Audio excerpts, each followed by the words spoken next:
ఆరాధించుకునే వరకు దేవుని వాక్యముల నుండి యెషయా గ్రంథం 26వ అధ్యాయం వచనము 4 చదువుకుందాం. The book of Isaiah chapter 26 verse 4. యెషయా గ్రంథము 26వ అధ్యాయము 4వ వచనం అందరం కలిసి చదువుకుందాం. యెహోవా యెహోవాయే నిత్యాశ్రయదుర్గము, నమ్ముకోండి. ఇక్కడ యెహోవా యెహోవాయే నిత్యాశ్రయదుర్గము కనుక ద రాక్ ఆఫ్ ఏజెస్. ఇంగ్లీష్లో ద రాక్ ఆఫ్ ఏజెస్ అంటే అర్థం ఏంటంటే నిత్యాశ్రయ దుర్గము. కనుక దేవుని వాక్యంలో ప్రభువైన యేసుక్రీస్తును పరిశుద్ధాత్మ దేవుడు ప్రవక్తల ద్వారా, అపోస్తలుల ద్వారా, రాజుల ద్వారా, యాజకుల ద్వారా ఆయన కీర్తించబడినటువంటి సందర్భంలో కొన్ని పోలికలను యేసు ప్రభువుతో పోలుస్తూ వచ్చినారు. అది చాలా ప్రాముఖ్యమైనటువంటిది. ఉదాహరణకు యేసుక్రీస్తు ప్రభు వారిని దేవుని వాక్యంలో బండతో పోలుస్తూ వచ్చారు. ఈ మాట అపోస్తలుల పత్రిక 14లో చూస్తాం. ఆ బండ క్రీస్తే. అదే రీతిగా మలాకి 4:2 చూసినట్లయితే యేసుక్రీస్తు ప్రభు వారిని దేనితో పోల్చున్నాడు అంటే నీతి సూర్యుడు అనే పదముతో ఆయన్ని పోల్చడం జరిగింది. ఈ విధంగా బైబిల్లో మరి చాలా విషయాలు మనకి ఇక్కడ కనిపిస్తూ ఉన్నాయి. ఈ ఉదయకాలం మన ప్రభువును ఆరాధించే దాని కొరకు దేవుని వాక్యంలో నుండి యెషయా గ్రంథము 26వ అధ్యాయము 4వ వచన ప్రారంభ భాగం మాత్రం మనము ధ్యానిస్తాం. యెహోవా యెహోవాయే నిత్యాశ్రయ దుర్గము. So our Christ is the rock of ages. ఆయన నిత్యాశ్రయ దుర్గముగా ఉన్నాడు.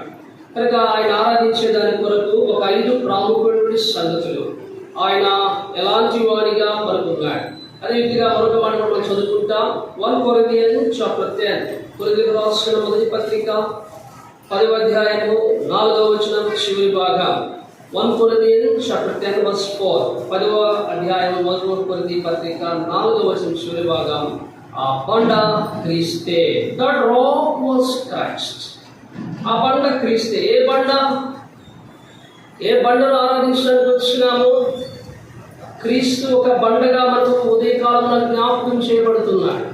ప్రభువైన యేసుక్రీస్తు విశ్వాసుల జీవితంలో, పరిశుద్ధుల జీవితంలో, నీతిమంతుల జీవితంలో ఆయన బండగా జ్ఞాపకం చేయబడుతున్నాడు. కనుకనే యేసుక్రీస్తు ప్రభువు వారు శరీరధారిగా ఈ భూమికి రాకమునిపే 1000 సంవత్సరాల క్రితము 18వ కీర్తన, ఆ తర్వాత సమూయేలు 2వ సమూయేలు 22లో కూడా కీర్తనాకారుడైన దావీదు ఆయన జ్ఞాపకం చేసుకుని, యెహోవా నా బలమా, నేను నిన్ను ప్రేమించుచున్నాను, నా శైలమా, నా కోట, నా ఆశ్రయదుర్గమా, నా రక్షణ శృంగమా అని ప్రభువును దావీదు కూడా కీర్తించినట్లుగా మనము చూస్తూ ఉన్నాం. సో ఆ బండ క్రీస్తే. ఏ బాబు కూర్చో. ఎవరు బాబు? ఎవరపై అబ్బాయి కూర్చో. ఇంకా చెప్పాను నీకు, నేను చాక్లెట్ ఇస్తాను. కూర్చో. వాక్యం చెప్పలేదు, పరిగెత్తిన వాక్యం చెప్పు. పిల్లలు మీ దగ్గర పెట్టుకోండి. ఆడపిల్లలు ఆడపిల్లల సైడ్ ఉండాలి, మగపిల్లల సైడ్ ఉండాలి. ఇది ఎప్పుడు ఉంటాను మీ ఇష్టం ఉంటేమో కుదరదు. మా కూర్చోబెట్టు బాబు. కాబోయే సేవకున్నాను ఆయన. కూర్చో. నీ దండం పెట్ట. కూర్చో. కూర్చొని వాక్యం వేసుకో. ఎవరు కూడా కలగొట్టండి. వాక్యం వినండి. Rock of ages. Christ is rock of ages. నిత్యాశ్రయ దుర్గము.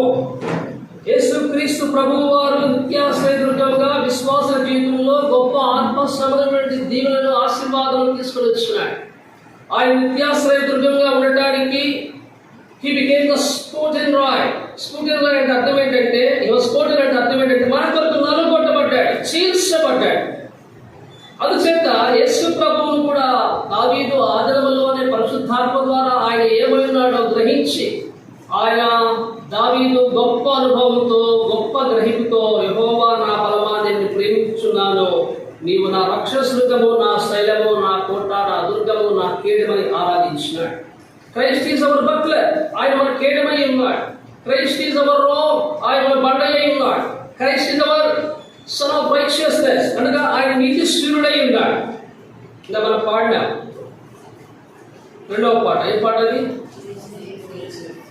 వచ్చేవాళ్ళు చెప్తారు, ఆల్సి వచ్చేవాళ్ళు తెలియదు ఏ పాటలు పాడారు. జయశివుడుగా ఉదయించే మాపై నీతి సూర్యుడు. ఇదిలో మీ పైన ఎవరు ఉదయించినారు? తెలాని సూర్యుడు ఉదయించినాడు, నీతి సూర్యుడు ఉదయించాలి. నీతి సూర్యుడు ఉదయిస్తే లోపడతా, విధేయత చూపిస్తా, క్రయం చెల్లిస్తా, దేవుడి మందిరానికి సకాలంలో వస్తా, ప్రజలతో కలిసి ఆరాధిస్తా. So it's a great opportunity to worship Lord Jesus Christ because He is worthy of our worship. ఆయన ఆరాధనకు యోగ్యుడు కనుక మనకి ఎంతో ఆధిక్యత దొరికింది మన ప్రభువుని ఆరాధించేదాన్ని. ఈ పాప ఎవరు పాప? ఇది తెనాలి మున్సిపల్ ప్లే గ్రౌండ్ కాదండి. కూర్చోబెట్టండి పిల్లలు, లెగిస్తే మాత్రం బాగుంది. నేను వాక్యం చెప్పలేదు, మాకు స్టేజ్ ఉండదు, స్వాతంత్రం ఉంది అందులో, మీ ఇష్టం. ఈ వాక్యం చెప్పడం మానేసి భక్సింగ్ గారు దినాల క్రమం చెప్పాలి. భక్సింగ్ గారు ఎవరినైతే జపం కొట్టేవాడు కాదు. ఆరాధన కార్యక్రమం చదువుతున్నప్పుడు ఎవరైతే కొంతమంది మళ్ళాంటి ఇక్కడే కాదు, ఎప్పుడో కూడా ఉంటారు, జ్ఞాపకం చేసుకోండి. మెల్లగా వెళ్ళి ఆ చెవులో ఆ పిల్లల చెవి ఇట్లా పట్టుకునేవాడు అనేవాడు. అంతే సండే స్కూల్ తీసుకెళ్ళి కూర్చోబెట్టాడు, ఆయన కూర్చోబెట్టాడు. అలాంటి వాళ్ళు చాలా మంది గొప్ప సేవకులే కానీ నాకు కానీ కాబట్టి చెవులు పట్టుకోవాలండి, మీకు వాళ్ళు సేవకులు అవుతారని మర్యాదగా మౌనంగా కూర్చోబెట్టడానికి ప్రయత్నం. ఒక దినంలో వాళ్ళు వచ్చేటువంటిది కాదు. జాగ్రత్తగా వినండి వాక్యాన్ని. రాక్ ఆఫ్ ఏజెస్, యెహోవా యెహోవా నిత్యాశ్రయ దుర్గం అంటే యేసు ప్రభు నిత్యాశ్రయ దుర్గంగా మనకున్నాడు. కనుక ఇదిలో మనం ధ్యానించే అంశం ఏంటంటే ఎవరిని ఆరాధిస్తున్నామంటే ద రాక్ ఆఫ్ ఏజెస్, నిత్యాశ్రయ దుర్గమైన యేసు క్రీస్తు ప్రభుని ఆరాధించడానికి వచ్చినాం. ఇక్కడ spray for the word of God. దేవుని వాక్యం కొరకు ప్రార్థన చేస్తాం. మా ప్రేమ కలిగిన ప్రియమైన పరలోకపు తండ్రి, జీవం కలిగిన దేవుడవు, సర్వాధికారం కలిగిన వాడవు, నిన్న నేడు ఏకరీతిగా ఉండి మారని మార్పు చెందినవాడు, మహిమ ఘనత ప్రభావములు స్తోత్రములు పొందనర్హుడు, అత్యులుగా హెచ్చించబడిన మా ప్రభువును నీ ప్రియకుమారుడు యేసు క్రీస్తు ఉన్నత పరిశుద్ధమైన నామమును బట్టి స్తుతిస్తూ మా ఆయుష్కాలను పొడిగించి నూతన నిర్మించి ప్రభువుని సేవించే దాని కొరకై ప్రభువా నీ మందిరంలోనికి మమ్మల్ని నడిపించినందుకు మేము స్తుతిస్తున్నా. మా మీద మీకు అనుదినము నూతనంగా పుచ్చిన దయా వాసన కొరకై స్తోత్రం. ప్రభువా నీవెంతైనా నమ్మదగిన దేవుడు, నమ్మకమైన దేవుడు తన కుమారుని లోపలికి పంపించాడు. రక్త మాంసం ధరించిన వారిగా దాసుని స్వరూపము ధరించుకొని తాను తగ్గించుకొని దీనుడిగా రిక్తుడిగా శివ మరణం పొందాడు. ఆయన కార్చిన అమూల్యమైన రక్తం ద్వారా మా పాపమును కడిగి పవిత్రపరిచి మమ్మల్ని పరిశుద్ధులుగా నీతిమంతులుగా తీర్చినందుకు స్తోత్రం. నీవు కృప ద్వారా రక్షించిన ప్రభువైన యేసు క్రీస్తు మృతుల నుండి తిరిగి లేచిన ద్వారా జీవంతో ఒకటువంటి నిరీక్షణ మాకు అనుగ్రహించిన ప్రభువా మరొకసారి ఎఫెసీ పత్రిక 1:3 ప్రకారం పరలోక విషయంలో ఆత్మ సంబంధమైన ప్రతి ఆశీర్వాదమును మీరు మాకు అనుగ్రహించినందుకు మీకు స్తోత్రములు చెల్లించుకుంటూ నీ ప్రజటువంటి మేము నీ మందిరంలో చేరిన ఆరాధించేదాని కొరకై దయతో నన్ను మమ్మల్ని జ్ఞాపకం చేసుకుని ప్రార్థిస్తున్నా. పాటల ద్వారా నీ నామాన్ని హెచ్చించి గణపతి పూజించి ఆరాధించేదాని కొరకై మాకు అనుగ్రహించి పాడగలకు ప్రభుత్వంతో వచ్చిన సమయం బట్టి కూడా ప్రభువా నీకెంతో వదనస్తులమై ఉన్నా. ఈ సమయంలో నీ ఇంటికి రాగలిగిన నీ ప్రజలందరూ బట్టి స్తోత్రము. నీవు సమకూర్చుకున్నటువంటి నీ ప్రజలను బట్టి నువ్వు స్తుతిస్తూ ఉన్నా. ఇంకా ఎందరైతే నీ ఇంటికి రావాల్సిన వారుగా ఉన్నారో వారిని ఏలవేసి సమకూర్చుకొని తమ భాగాన్ని వారు కూడా పొందగలిగేదాని కొరకై దయతో జ్ఞాపకం చేసుకుని ప్రార్థిస్తున్నా. ఈ స్థలంలో నుండి ప్రభువా వెలువడిన వాక్కులు ప్రభువా మరి మీరే మాకు తెరవబడిన ఆకాశం ద్వారా అనుగ్రహించుకుని ప్రార్థిస్తున్నా. మా హృదయంలో వాక్యం నింపుకొని ఆ వాక్యం ద్వారా ఆత్మతో సత్యంతో నిన్ను ఆరాధించేదాని కొరకై మమ్మల్ని సిద్ధపరచమని ప్రార్థన చేస్తున్నా. అదేవిధంగా ప్రభువా మరి గుంటూరు నుండి కూడా ఈ దాసులను జ్ఞాపకం చేసుకుని క్షేమకరంగా నడిపిస్తూ వచ్చిన ఈ స్తోత్రములు దైవ తండ్రి, ఈ స్థలంలో మీ దాసుల్ని తనతో పాటు జతపడినటువంటి బాధలైన సహోదరులను అదేవిధంగా ప్రభు పరిచారకులను కూడా మీరు ఏర్పరచుకొని నీ నామమును ప్రభు నిత్యము ఉన్నట్లుగా ఇక్కడ వీరిని ఆశీర్వదించినందుకు ఈ పరిచయను ఘనపరుస్తుందికై మిమ్మల్ని స్తుతిస్తున్నా. ముందున్న సమయం మాకు ఎంతో జీవితకరంగా చేయండి. ఈ దాసుని విసుగుచాటు మరుగుపరచుము. నీ ప్రయత్నం నీవే మాట్లాడమని ప్రార్థిస్తున్నాను. Lord, you must increase and I must decrease. ప్రభా మీరు హెచ్చాలి, నేను తగ్గాలి. మీ నుంచి నిబంధన రక్త ప్రోహణకి దిగిన అనుభవం తీసుకుని వస్తున్నా. మీ ఆత్మతో నింపమని ప్రార్థిస్తున్నా. యజమాని వాడు అర్హమైన పాత్రలు ఈ దాసులు సిద్ధపరచును. మీ యొక్క నోటి దూరగా నన్ను వాడుకొను. నన్ను నీ శిల్చాట్ను మరుగుపరచును. గొప్ప గ్రహింపు కలిగిన వారిపై ఆరాధించడం కొరకాయి కావలసిన వాక్య భాగంలో మాకు అనుగ్రహించి మహిమ తెచ్చుకోమని సమస్త విధములైన మహిమ ఘనత ప్రభావం నీకే ఆరోపించుకోండి. తగ్గించుకుంటూ మీ నామం రచించుకోండి. ప్రభువైన యేసు క్రీస్తు అత్యంతముగా హెచ్చించబడిన సకల ఆశీర్వచన స్తోత్రం ఇచ్చిన ఘనమైన నామమున స్తుతించి ప్రార్థించి వేడుచున్నాము తండ్రి, ఆమేన్. మనం ధ్యానించేటువంటి అంశం ఏంటంటే క్రైస్ట్ రాక్ ఆఫ్ ఏజెస్. యేసు క్రీస్తు ప్రభు వారు నిద్రాశ్రయ దుర్గముగా ఆయన మనకు జ్ఞాపకం చేయబడుతూ ఉన్నాడు. కారణం ఏంటి? కొన్ని కారణాలను ఈ ఉదయకాలమున దేవుని వాక్యంలో మనం చూస్తాం. మొదటి ఏంటంటే ఆయన ఎందుకు నిత్యాశ్రయ దుర్గంగా ఉన్నాడు? Why Christ is called as the rock of ages. 2వ సమూయేలు గ్రంథం 22వ అధ్యాయం వచనము 47. 2 Samuel chapter 22 verse 47. Reading all together please. అందరూ కలిసి చదువుతా. దయచేసి ఎవరి దగ్గర అయితే బైబిల్ ఉందో బైబిల్ తీసే బాబు, బైబిల్ ఎందుకు ఇచ్చింది? బైబిల్ చేతుల్లో లోపల పెట్టుకోవడంగా. 2 Samuel 22 verse 47. 2వ సమూయేలు గ్రంథం 22వ అధ్యాయం 47వ వచనం. దయచేసి అందరూ కూడా చదువుతా. యెహోవా జీవము గలవాడు, నా ఆశ్రయమైన వాడు, స్తోత్రార్హుడు, నాకు రక్షణాశ్రయమైన దేవుడు, మహోన్నతుడు గాక. ఇక్కడ రాయబడిన మాట ఏంటంటే ద రాక్ ఆఫ్ రెడెంప్షన్. యేసుక్రీస్తు ప్రభువు వారు మనకు విమోచన తీసుకుని వచ్చినాడు, రక్షణ తీసుకుని వచ్చినాడు. అందుకనే ద రాక్ ఆఫ్ సాల్వేషన్ అని, లేకపోతే ద రాక్ ఆఫ్ రెడెంప్షన్ అంటే విమోచన అటువంటిది గొప్ప క్రైమ్తో కూడినటువంటిది. క్రైమ్ చెల్లించకుండా, విలువ చెల్లించకుండా మనం విమోచించబడలేదు. మనం పాపం నుండి విడిపించబడటానికి, పాపం నుండి విమోచించబడటానికి యేసుక్రీస్తు ప్రభువు వారు దేవుని గొర్రెపిల్లగా శిలువ పైన తన ప్రాణమును విమోచన క్రయంగా అర్పించి మనం ఆయన సంపాదించుకున్నాడు. తన రక్తం ద్వారా ప్రతి పాపం నుండి మనల్ని కడిగి పవిత్రపరిచినాడు. అందుచేతనే ప్రకటన గ్రంథం 1వ అధ్యాయం, The Book of Revelation chapter 1, ప్రకటన గ్రంథం 1వ అధ్యాయము 6వ వచనంలో రాయబడి ఉంది, మనలను ప్రేమించుచు తన రక్తము వలన మన పాపం నుండి మనలను విడిపించిన వాడు. యేసు ప్రభువు ఏం చేస్తున్నాడు అంటే దేవుని వాక్యంలో రాయబడిన ప్రకారము మన పాపము నుండి ఆయన మనల్ని విడిపించినాడు. Christ delivered us from our sins and transgressions. మన అతిక్రమముల నుండి, మన పాపముల నుండి విడిపించగల శక్తి యేసుక్రీస్తు ప్రభువు వారికి మాత్రమే ఉంది. మరి ఎవరికి కూడా శక్తి లేదు.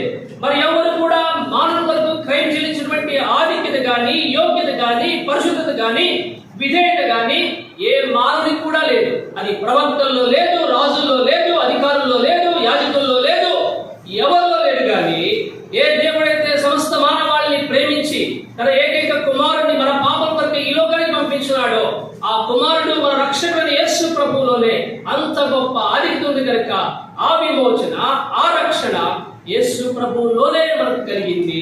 యేసు ప్రభు ద్వారానే మనకు కలిగింది. అందుకనే యేసుక్రీస్తు వారు ఆ సమరయ స్త్రీ మాటను బట్టి, ఆ గ్రామంలో అనేకులు ఆయన ఉండటం కోరటం బట్టి ఆయన ఉన్నప్పుడు చాలా మంది ఆయన చెప్పిన మాట వింటమే కాదు, కానీ ఆయన అనుభవించిన తర్వాత, ఆయన రుచించిన తర్వాత, ఆయన బోధ విన్న తర్వాత, ఆయన యొక్క మహిమను చూసిన తర్వాత, ఆయన దైవత్వాన్ని కనుగొన్న తర్వాత వాళ్ళు ఇచ్చిన సాక్ష్యం ఏంటండి? Indeed Christ the saviour of this world. ఈయన నిజముగా లోక రక్షకుడని సాక్ష్యం ఇచ్చినారు. ఇటువంటి సాక్ష్యములు నీ హృదయంలో కనుక నీవు కలిగి ఉన్నట్లయితే యేసు ప్రభువును బట్టి నీవు ప్రభువును ఆరాధించవచ్చు. మొదటి ఏంటి అంటే క్రైస్ట్ ఎవరు? క్రీస్తు ఎవరు అంటే Christ is my rock of redemption. ఆయన విమోచన రాయిగా ఉన్నాడు. ఆయనను విమోచించినాడు. ప్రతి పాపములను శుద్ధీకరించినాడు. నా పాపముల నుండి, నా అతిక్రమముల నుండి నాకు గొప్ప విడుదల ఆయన అనుగ్రహించినాడు కనుక ప్రభువా నేను మిమ్మల్ని ఆరాధిస్తాను. ఒకవేళ ప్రభు మనం విడిపించకపోతే, విమోచించకపోతే మనం ఎక్కడుండేవాళ్ళమండి? నిత్యము మండుచున్న అగ్నిగుండంలో, నరకంలో, పాతాళంలో బహువేదన పడుతున్నటువంటి వాడు. అటువంటి స్థితి నుండి, అటువంటి పరిస్థితి నుండి అటువంటి దయమైనటువంటి స్థితిలో నుండి ప్రభు మనల్ని కాపాడి భద్రపరిచి సంరక్షించినట్లుగా Christ is our rock of ages. ఎవరు యేసు ప్రభు అంటే ఆయన నిత్యాశ్రయ దుర్గము. నిత్యాశ్రయ దుర్గముడు మాట మొదటిది ఏంటంటే రాక్ ఆఫ్ రెడెంప్షన్. ఆయన ఎవరు అంటే విమోచనారాయిగా, విమోచన దుర్గముగా మన జీవితంలో ఆయన ఉన్నాడు. ఇది వాస్తవం కాదా? కానీ మనల్ని ప్రేమించినాడు, ఆయన మన కొరకై క్రయం జరిగించినాడు. శిలువ పైన ఆయన చిందించిన అమూల్యమైన రక్తం ద్వారా మనకు విడుదల, విమోచన కలిగింది. అందుకని మొదటి పేతురు పత్రిక 1వ అధ్యాయం 1 Peter chapter 1 పేతురు కూడా తను రాసినటువంటి మొదటి పత్రిక 1వ అధ్యాయం 19వ వచనం అంటాడు, అమూల్యమైన రక్తము చేతను అనగా నిర్దోషమును నిష్కలంకము గొర్రెపిల్ల బట్టి క్రీస్తు రక్తము చేత విమోచించబడుతుందని మీరు ఎరుగుదురు కదా. ఏమెరిగినాము? క్రీస్తు రక్తము ద్వారా మేము విమోచించబడితిమి. We are redeemed by the precious blood of Christ which shed on the cross. శిలువ పైన యేసు ప్రభువు చిందించిన అమూల్యమైన, నిర్దోషమైన, నిష్కలంకమైన రక్తము ద్వారా మా పాపము నుండి మాకేం కలిగింది? విమోచన కలిగింది. విమోచన అన్నా విడుదలన్నా కూడా ఒకటే.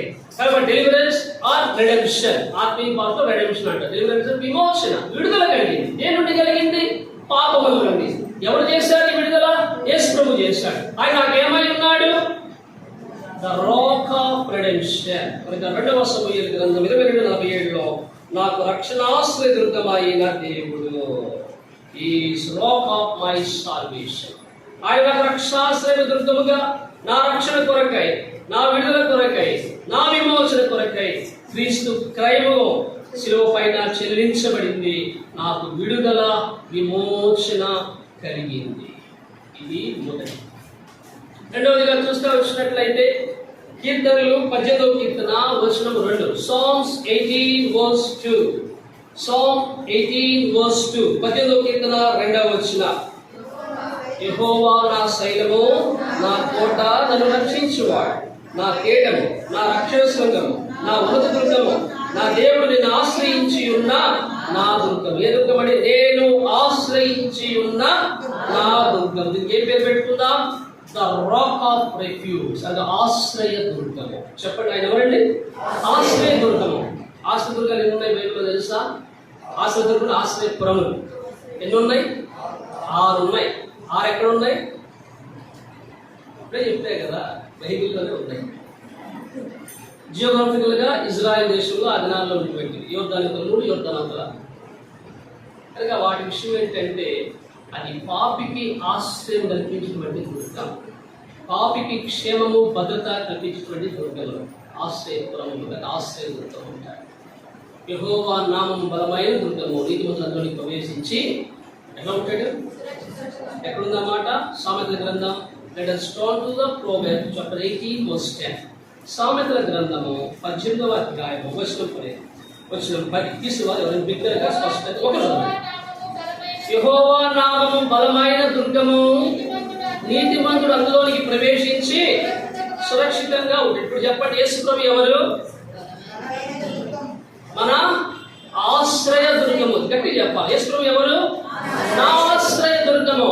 నా శ్రమల్లో, నా కష్టములో, నా వేదనలు నాకు ఆయన ఆశ్రయ దుర్గముగా, నేను ఆయన ఆశ్రయించినప్పుడు నాకు క్షేమము, ఆత్మీయమైనటువంటి బలము, ఆత్మీయ భద్రత పరిపూర్ణ కలిగించిన ఒక ఆశ్రయ దుర్గంగా యేసు ప్రభు నా జీవితంలో ఉన్నాడు. So Christ is my rock of refuge. Yesu ప్రభు నా ఆశ్రయ దుర్గము. ఎవరైతే ఆయన ఆశ్రయిస్తారో ఆయన వారికి క్షేమము, భద్రత ఇచ్చినటువంటి వాడు. విశ్వాసులుగా రక్షింపబడిన తర్వాత, ప్రభు ప్రజలంగా చేయబడిన తర్వాత ఆయన ప్రతి పరిస్థితిలో కూడా మనం కాపాడుతూ, సంరక్షిస్తూ, భద్రపరుస్తూ మనకు ఆశ్రయ దుర్గంగా ఉంటూ వచ్చినాడు. కీర్తనల గ్రంథము 91, Psalm 91:1. మొదటి వచనాన్ని అందరం కలిసి చదువుకుందాం. మహోన్నతుని చాటున నివసించువాడే సర్వశక్తుని నీడలో విశ్రమించువాడు. కనుక ఆయన మనకు ఎలాగా ఉన్నాడు? ఆశ్రయ దుర్గముగా ఉన్నాడు. ఆయన నాకు ఆశ్రయం. రెండవ వచనం, ఆయనే నాకు ఆశ్రయము, ఇంకెవరు నాకు ఆశ్రయం లేదు. రెఫ్యూజ్. ఈ యొక్క తుఫాను ప్రాంతంలో సైక్లోన్ ఎఫెక్టెడ్ ఏరియాస్లో ఏం చేస్తారంటే ఆశ్రయం రెఫ్యూజ్, ప్లేస్ ఆఫ్ రెఫ్యూజ్లు పెడతారు. ఇక్కడంట తుఫాను బాధిత ప్రాంతాల్లో ప్రజలు చనిపోకుండా వాళ్ళు ఉండటానికి పెద్ద పెద్ద ఆశ్రయపురాలా కట్టి పెద్ద పెద్ద బిల్డింగ్లు కట్టి దాంట్లో ప్రజలు దాచుతూ ఉంటారు. దాన్ని ఏమంటారంటే ఆశ్రయ దుర్గము. కనుక విశ్వాసికి పరిపూర్ణమైన భద్రత లోకంలో ఎక్కడా లేదు, కానీ యేసు ప్రభువులోనే మనకు భద్రత ఉంది. యేసు ప్రభు ఎవరు? He is our rock of refuge. మొదటి రాక్ ఆఫ్ రెడెంప్షన్, రెండవది రాక్ ఆఫ్ రెఫ్యూజ్. మూడవది చూద్దాం, సామ్ 40:2. కీర్తన గ్రంథం 40వ కీర్తన వచనం 2. The rock of resolution. మూడవది ఏంటండి? నాశనకరమైన గుట్టలో నుండి, జిగటగల దొంగ ఊపిలో నుండి ఆయన నన్ను పైకెత్తెను.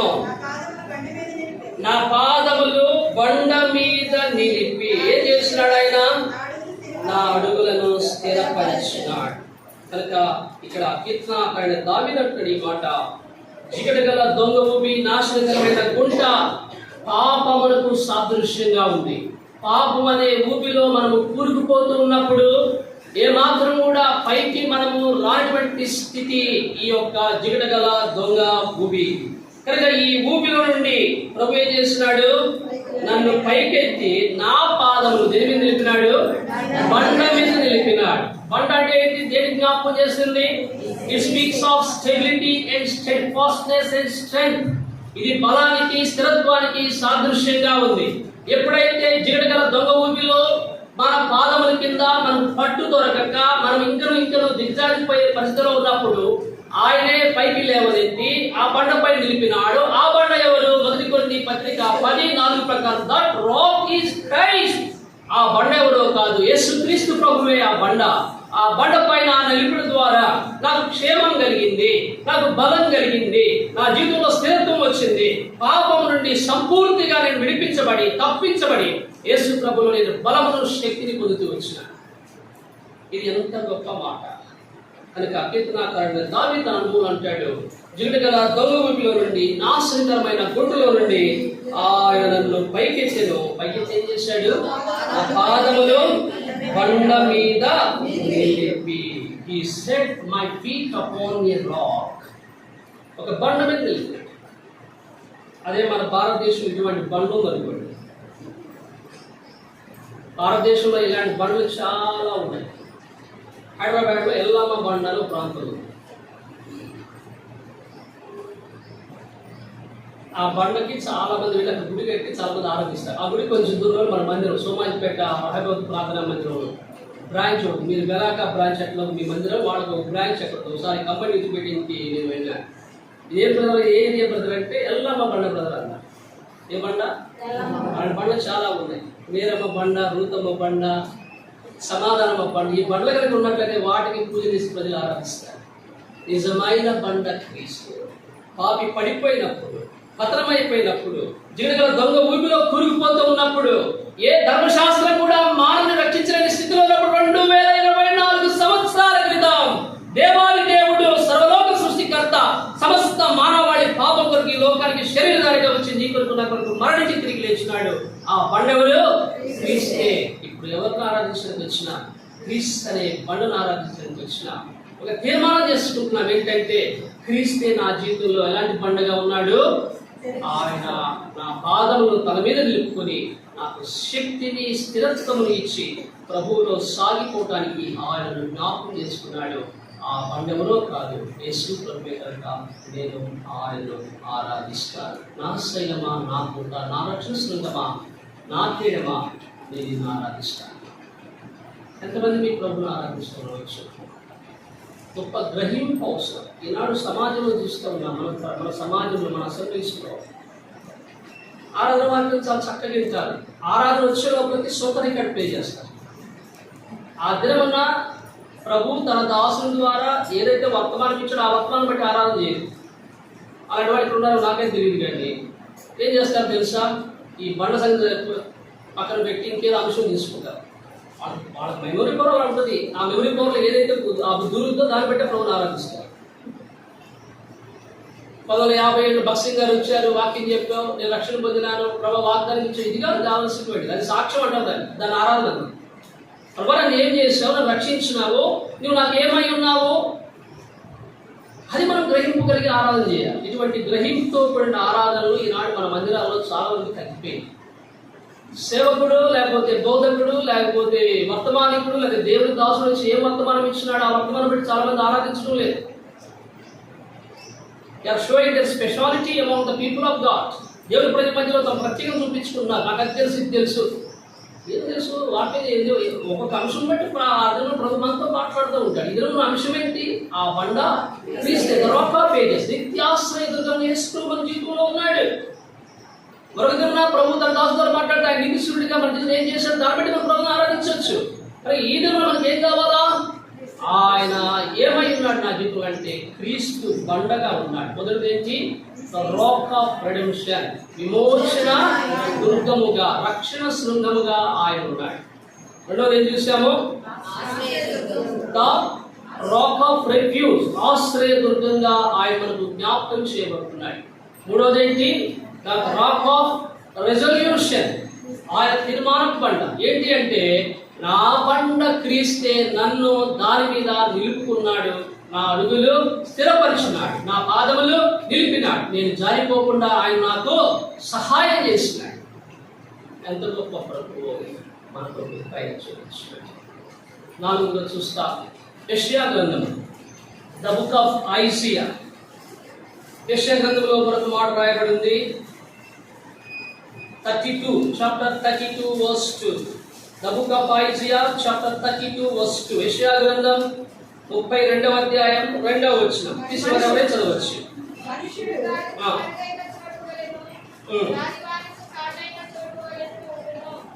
ఆయన ఎలా ఉన్నాడు?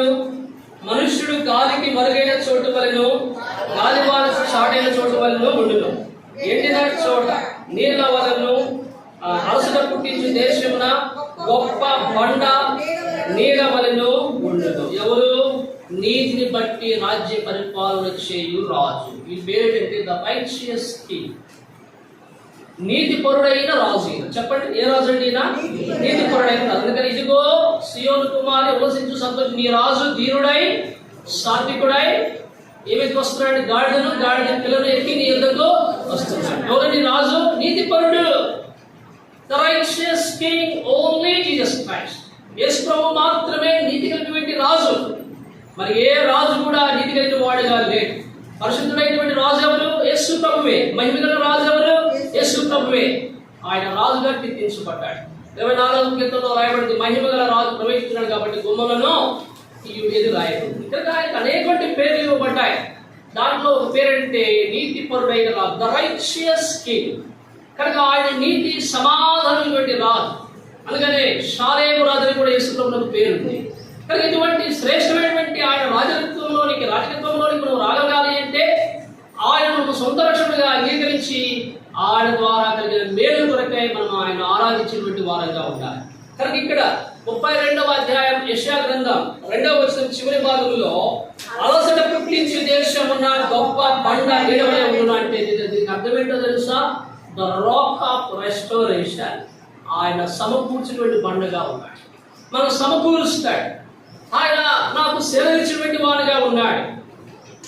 నీవే యెహోవా నా కాపరివి, నీవే యెహోవా నా కాపరివి, నాకేమి కొదువాలేని నలోనా, నాకేమి కొదువాలేని నలోనా. ఆయన కాపరిగా, బండగా, నీతి సూర్యునిగా, శృంగముగా, శైలముగా, ఖేడముగా, ఆయన ఆశ్రయపురముగా మనకు జ్ఞాపకం చేయబడుతూ ఉన్నాడు. కనుక ఆయన ఏమై ఉన్నాడంటే మనను సమకూర్చినటువంటి వానిగా, సేదతీర్చినటువంటి వానిగా, తన యొక్క మేలుతో తృప్తిపరిచిన వానిగా ఉన్నాడు. కనుక ఆయన గొప్ప నీడగా మనకు ఉన్నాడు. చూసాం కదా 32:2, గొప్ప బండ నీడ వలెను, గ్రేట్ రాక్. ఎవరండి? ఎవరు? ఇప్పుడు చెప్తాను కదా, గ్రేట్ రాక్ ఎవరు? యేసు ప్రభువే. కనుక మనం ఆదరించడానికి మనం శరణించబడటానికి, మనం సమకూర్చబడటానికి ఆయన గొప్ప పండుగ. ఆయా పరిస్థితుల్లో, మనకున్నటువంటి పరిస్థితులను బట్టి, మన స్థితిగతులను బట్టి, మనం విసిగిపోయినప్పుడు, వేసారిపోయినప్పుడు, when we are in very conditions, అలసిపోయిన స్థితిలో ఉంటూ వచ్చినప్పుడు, when we are in weak conditions, అనగా మనము బలహీన పరిస్థితిలో ఉన్నప్పుడు ఆయన గొప్ప నీడగా ఉంది, కాపాడి భద్రపరిచి సంరక్షించిన వారిగా మన జీవితంలో ఉన్నాడు. ఆ పండ క్రీస్తే. ఎంత గొప్ప మేలు ఆయన చూస్తున్నాడు. మనందరికీ తెలుసు ఏలియా గొప్ప ప్రవక్త, అందులో ఎటువంటి సందేహం లేదు. సందేహం గురించి తర్వాత మాట్లాడడం.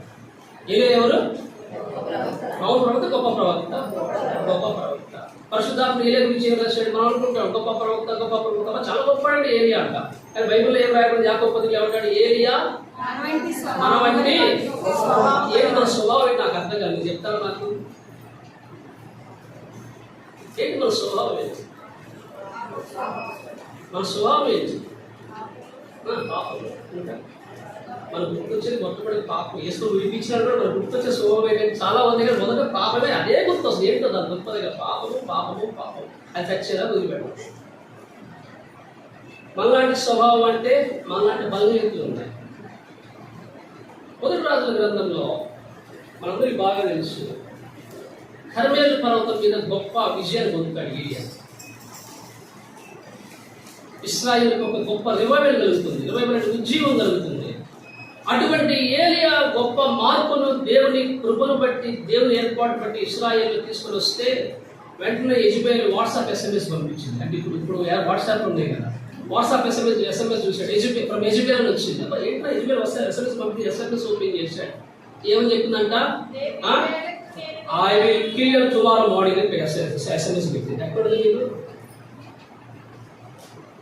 ఏంటి SMS సందేశం ఏంటి? ఇప్పుడు తెలుసు కదా మీకు అందరికీ స్టోరీ. ఏం చేశాడు? 450 మంది పైచులకు బయలు ప్రవక్తలు, అక్షరదేవ ప్రవక్తలు, కర్మేలు ప్రవక్తలు ఎదుర్కొన్న వాళ్ళు, నువ్వెంత ఆఫ్టర్ ఒక స్త్రీ అని చెప్పేసి ధైర్యంగా ముందుకు పోరా. ఏం చేశాడు? హిమాలయ పర్వతాన్ని కన్యాకుమారి కలిగించాడు. బైబిల్లో రాయబడిన ప్రకారం ఇంచుమించు 1000 మైళ్ళు ప్రయాణం చేశాడండి యెజబెల్ నుంచి తప్పుకోవడానికి. అంటే దాని అర్థం ఏంటంట? నాకు మీ భాషలో చెప్పమంటారా? అక్కడ జియో కానీ BSNL కానీ ఏది తెలిసి రావు. అక్కడ ఎవరికి ఎత్తాడు? నాకే కాదు. ప్రభువా, యెజబెల్ నుంచి నాకేమొద్దు, ఏ మెసేజ్ రాకుండా ఉండాలి, చుట్టుపక్కల ఏ సెల్ టవర్ రాకుండా ఉండకూడదు. మళ్ళీ మెసేజ్ చేస్తుందో, ఫోన్ పెడతా, ఏమో నాకు తెలియదు. ఒకటి వీడియో కాల్ చేస్తే కూడా నాకు తెలియదు. అందుకని అమ్మో నేను యెజబెల్ భయపడి పరిగెత్తాను. 1000 మైళ్ళు పరిగెత్తాడు. చెప్పండి, 1000 మైళ్ళు ఎక్కడి నుంచి పరిగెత్తాడు? ఉత్తరం నుంచి దక్షిణకి వచ్చాడు. అర్థమైంది కదా? భారతదేశం ఉత్తరాలు ఏమున్నాయి చెప్పాలా? హిమాలయ పర్వతాలు. దక్షిణాలు ఏముంది? సార్ ఏదో ఉంది, నేను చెప్పేది చెప్పండి సార్. నేను చెప్పేది అది కానీ బైబిల్ గాథలు కూడా కనపడదు. కన్యాకుమారి చాలా దూరం. ఇది భారతదేశంలో ఇది చాలా దూరం. హిమాలయ పర్వతం నుంచి కన్యాకుమారి అంటే అంత దూరం పరిగెత్తి చక్కగా ఒక అడవిలోకి వెళ్ళిపోయి ఒక 10 నిమిషం మీద కూర్చొని అమ్మయ్యా యెజబెల్ రాదు అనుకున్నాడు. నీ సేవతో నువ్వు తృప్తి పడితే కుదరదు, నీ పరిస్థితులు నువ్వు తృప్తి పడితే కుదరదు. నువ్వు అనుకున్నప్పుడు పారిపోతా, వచ్చినప్పుడు దేవుడికి అవైలబుల్గా ఉంటా. ఒకసారి వెళ్ళమంటే ప్రభు అంతకుముందు ఆల్రెడీ నేను చేశాను కదా, కొన్ని పనులు చేశాను కదా, ఇంతకంటే విధేయత చూపించాలా? ఏంటి విధేయత? మొదటిగా నన్ను ఏమన్నావు నీవు? ఆబాబు దర్శించమన్నావు, వెళ్ళాను. ఆ తర్వాత కిరీతుబా దగ్గర దాక్కోమన్నావు, అక్కడికి వెళ్ళాను. ఆ తర్వాత సారేపత్ దగ్గరికి వెళ్ళమన్నావు, అక్కడికి వెళ్ళాను. ఆ తర్వాత కర్మేలు దగ్గరికి వెళ్ళమన్నావు, అక్కడికి వెళ్ళాను. కానీ అరణ్యంలోనికి పరిగెత్తి బదరీ ఋషులను కూర్చొని మాత్రం దేవుడు చెప్పలేదు. విసిగిపోయినాడు, వేసారిపోయినాడు. ఒకవేళ నిజంగా యెజబెల్ను చంపేస్తే ఎంత అపకీర్తి కలుగుతుంది నాకు అని పరిస్థితులను బట్టి, ప్రభావం బట్టి ఒక స్త్రీకి భయపడి అలసిపెట్టిన వాడుగా పరిగెత్తినప్పుడు దేవుడు తన దూతలను పంపి భోజనం పెట్టి, అలాగే ఆహారం పెట్టి, నీ శక్తికి మించిన ప్రయాణం ఉంది, బయలుదేరని చెప్పేసి మరలా ఏలియాను ధైర్యపరిచి బలపరిచి నడిపించినటువంటి దేవుడు ఆ ప్రభువులను మనకున్నాడు. రక్షణ పొందిన తర్వాత, ప్రభుని ఎరిగిన తర్వాత, సంఘంలో చేర్చబడిన తర్వాత, పరిశుద్ధుల సమాజంలో ప్రభువును ఆరాధిస్తూ గణపరుస్తూ అపోస్తుల బోధ యందు, సహవాసమందు, రొట్టె విరుచుడి యందు, ప్రార్థించుడి యందు మనం సంఘంతో కలిసి సహవాసం కొనసాగుతున్న సమయంలో అనేక స్థితిగతులు గుండా మనం ప్రభువును అనుమతించినప్పుడు, ప్రభువా నీవే నన్ను సమకూర్చువాడు, నీవే నన్ను ధైర్యపరచువాడవు, నీవే నన్ను బలపరచువాడని ప్రభు మీద ఆధారపడగలిగినప్పుడు ఆ శక్తి, ఆ బలము, ఆ ధైర్యము, ఆ నిరీక్షణ, ఆ పరిశుద్ధత, ఆ క్షేమము, ఆ ఆశీర్వాదము, ఆ దీవెన యేసు ప్రభు నుండి మాత్రమే తప్ప మరి ఎవరి నుండి కూడా విశ్వాసాన్ని మనము పొందజాలము. అందుకని ఆయన ఎవరంట? రాక్ ఆఫ్ రెస్టోరేషన్, సమకూర్చినటువంటి బండ. ఆయన ఏలియాను సమకూర్చినాడు, తన దాసును సమకూర్చినాడు, నిన్ను నన్ను సమకూరుస్తున్నాడు, ఆదరిస్తున్నాడు, ధైర్యపరుస్తున్నాడు, క్షేమమిస్తున్నాడు, భద్రపరుస్తున్నాడు. అందుకనే ఆ బండ క్రీస్తే. ఈ ఉదయమున ఆ బండగా యేసు ప్రభువును ఆరాధించడానికి మనం వచ్చిన ఎన్ని విషయాలు జ్ఞాపకం తీసుకున్నామండి? 4 విషయాలు చెప్పండి. మొదటిది, ఆయన మనకి ఏమై ఉన్నాడు? విమోచన దుర్గముగా ఉన్నాడు. దుర్గమున్న బండన్న ఒకటే, కాకపోతే అక్కడ సమయం బట్టి ఆ సందర్భం బట్టి మాట్లాడుతున్నా. రెండవది, ద రాక్ ఆఫ్ రెఫ్యూజ్, ఆశ్రయ దుర్గంగా ఉన్నాడు. మూడవది తీర్మానం చేసుకున్న పండుగ నా పాదములను స్థిరపరిచినాడు, నాకు శక్తిని ఇచ్చినాడు. నాలుగవది ఏంటి? ద రాక్ ఆఫ్ రెస్టోరేషన్, ఆయన సమకూర్చినటువంటి దుర్గంగా, సమకూర్చినటువంటి పండుగ ఉన్నాడు. నేను విసుగులో ఉన్నప్పుడు, లేకపోతే అలసిపోయినప్పుడు నాకు ఆదరణ ఇచ్చి, ధైర్యం ఇచ్చి, బలపరిచి ఈ యాత్రలో సాగిపోవడానికి ఆయన నాకు ప్రాపకుడై ఉన్నాడు. ఇంత బలమైనటువంటి దుర్గము ఆశ్రయంగా ఉన్నాడు కనుక 18వ కీర్తన, సాంగ్ 80, 18వ కీర్తన. ఇక్కడ దావీదు ఒక మాట జ్ఞాపకం చేస్తున్నాడు. 46 వచనం అందరం చదువుదాం. సాంగ్ 18:46 అందరం కలిసి. యెహోవా జీవము గలవాడు, నా ఆశీర్వదితమైన వాడు, స్తోత్రార్హుడు, నా రక్షకర్త అయిన దేవుడు బహుగా స్తుతి నొందుగాక. ప్రభువా, నిన్నే నేను ఆరాధిస్తాను, నీవే ఆరాధనకు యోగ్యుడు ప్రభువా అని ప్రభువును జ్ఞాపకం చేసుకుని దావీదు ప్రభువును కనపరుస్తూ వచ్చినాడు. 5వ వచనం చూసి ముగిస్తాను. యెషయా గ్రంథము 42వ అధ్యాయము వచనం 11 ఏంటంటే ద రాక్ ఆఫ్ రిజాయిసింగ్. చదవండి అన్నమాట. యెషయా గ్రంథము 42వ అధ్యాయము వచనము 11. అరణ్యమును, కేదార్ నివాస గ్రామములను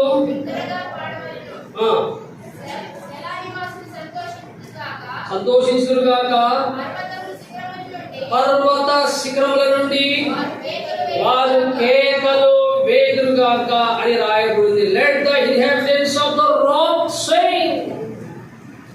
పాట దేనికి సాదృశ్యంగా ఉంది? సంతోషానికి సాదృశ్యంగా ఉంది. మీలో ఎవరికైనా శ్రమ కలిగినా ఏం చేయమని ఉంది? ఏడవని ఉందా? శ్రమ కలిగితే ఏం చేయాలా? పాట పాడాలి. సంతోషం కలిగితే బైబిల్ మనకు అనుకూలంగా మార్చుకోవడం జనాభా విషయం లేదు. బైబిల్ మీ బైబిల్లో అది ఉంటే నాకు ఇచ్చేసి నా బైబిల్ మీకు ఇచ్చేస్తా. యాకోబు పత్రిక. శ్రమ కలిగితే పాట పాడకండి. సరే చూద్దాం, నా బైబిల్ ఏం చెప్తున్నా చూద్దాం. మీ బైబిల్ ఏం చెప్తున్నా బైబిల్? యాకోబు పత్రిక 5వ అధ్యాయం వచనం 13.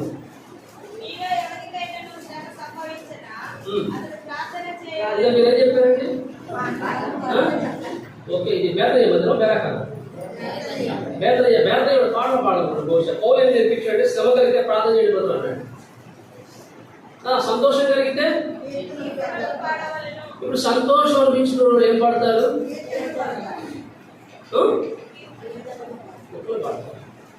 ఇప్పుడు పర్వత నివాసులు ఏం చేస్తున్నారు? కేవలం అంటే అర్థం ఏంటి? ఇంగ్లీష్ బైబిల్ ప్రకారంగా Singh, let us Singh the inhabitants of rock. ఆ పర్వతం మీద ఉన్నటువంటి ఒక పాటలో పాడతారు. పాట దేనికి సాదృశ్యంగా ఉన్నాయి? సంతోషానికి సాదృశ్యంగా ఉన్నాయి కదా. బ్యాప్టిజం ఇస్తూ ఉంటారు. బ్యాప్టిజం ఇస్తున్నప్పుడు ఏం చేస్తారు? కొన్ని పాటలు పాడుతున్నారు కదా. సంతోషమే సమాధానం. దాని ఇంకో పాట ఏంటి? నా సంకట దుఃఖముగా తీరిపోయేగా, నా సింపాచేయు దుఃఖ నన్ను దాటిపోయేదు. అంటే ఏం జరిగింది అక్కడ? దశింపజేసినటువంటి దూత నన్ను దాటిపోయింది. పాపం నుండి ప్రత్యేకించబడ్డాను. నా శాపం యేసు ప్రభు ఆశీర్వాదంగా మార్చినాడు. నా అవమానం ఆనందంగా మార్చినాడు. నా గొర్రెపడి రక్షణ వస్త్రంగా మార్చినాడు.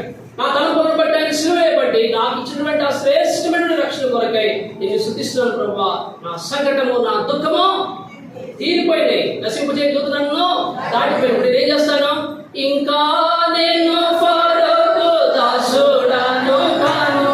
ఎవరు ఫరోకు దాసుడు గారు వాళ్ళ దగ్గరికి వాడు, నేను కాము అండి. ఇంకా నేను ఫరోకు దాసుడను కాను, ఇంకా నేను సియోను కన్యకను. ఇక ఫరోకు దాసుడు కాదు. 430 సంవత్సరాలు ఐగుప్తుల చెరలో ఇశ్రాయేలు ఉంటే ఏ దేవుడైతే విమోచనతో వారిని జ్ఞాపకము చేసుకుని వారిని విడిపించినాడో, వారి సముద్రం దాటినారో, వెంటనే మోషే 15వ అధ్యాయము నిర్గమాకాండలో ఏమన్నాడు? వేల్పులలో నీ వంటి వాడెవరు, నీకు సముడెవరు. మన కీర్తనలో కూడా ఆ పాట ఉంది, యుద్ధశూరుడు యెహోవా అనే పాట కూడా ఉంది కదా.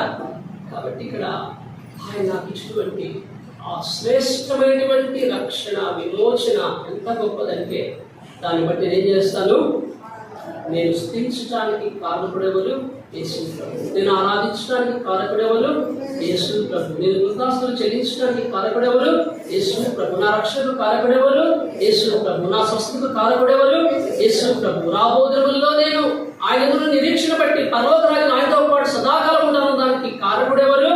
యేసు ప్రభు. నేను స్థలం మీరు మీకు స్థలం సిద్ధపరచి వెళ్ళుచున్నా. నేను మీతో చెప్పుదును, ఓదినం వచ్చి ఆయన తీసుకుపోదని నిరీక్షణ మాత్రమే. What a great God we have. ఎంత గొప్ప దేవుని మనం ఉదయకాలంలో కలిగి ఉన్నాం.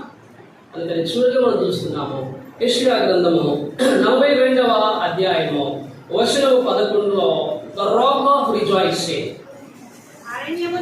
కనుక చివరి భాగంలో ఉంది, ఆ పర్వత నివాసులు ఏం చేస్తున్నారంట? కేకలు. ఇంగ్లీష్ బైబిల్ ఏంటంటే పాటలు పాడుతున్నారంట. కారణం ఏంటి? పర్వత నివాసులు ఎందుకు పాటలు పాడతారు? కలిగిన సంతోషాన్ని బట్టి. నా జీవితంలో సంతోషమైనటువంటి పండుగ ఎవరున్నారు? యేసు ప్రభు ఉన్నాడు. విమోచన పండుగ ఎవరున్నారు?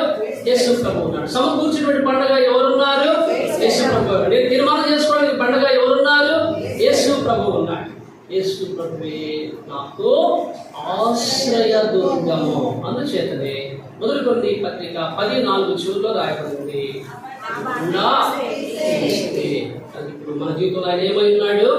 ఒక్కసారి జ్ఞాపకం చేసుకొని 5 విషయాల ద్వారా ప్రభువు, 5 అంశాల ద్వారా ప్రభు మనతో మాట్లాడుతూ వచ్చాడు కనుక నీవు నాకు పండగ నిత్యాశ్రయ దుర్గంగా, రాక్ ఆఫ్ ఏజెస్. క్రీస్తు నిత్యాశ్రయ దుర్గంగా ఉంది. నాకు ఇచ్చిన విమోచనను బట్టి మొదటిది. రెండవది ఏంటి చెప్పా కదా, నాకు ఆశ్రయంగా ఉంటున్న బట్టి, నన్ను సమకూర్చిన దాన్ని బట్టి, నా అడుగులను స్థిరపరిచిన దాన్ని బట్టి, నాకు సంతోషాన్ని కలిగేసిన దాన్ని బట్టి ప్రభువా హృదయపూర్వకముగా నిన్ను ఆరాధిస్తాను. ఈ మాట ద్వారా మన ప్రభువును మనం ఆరాధించి గణపరుచుకుందాం.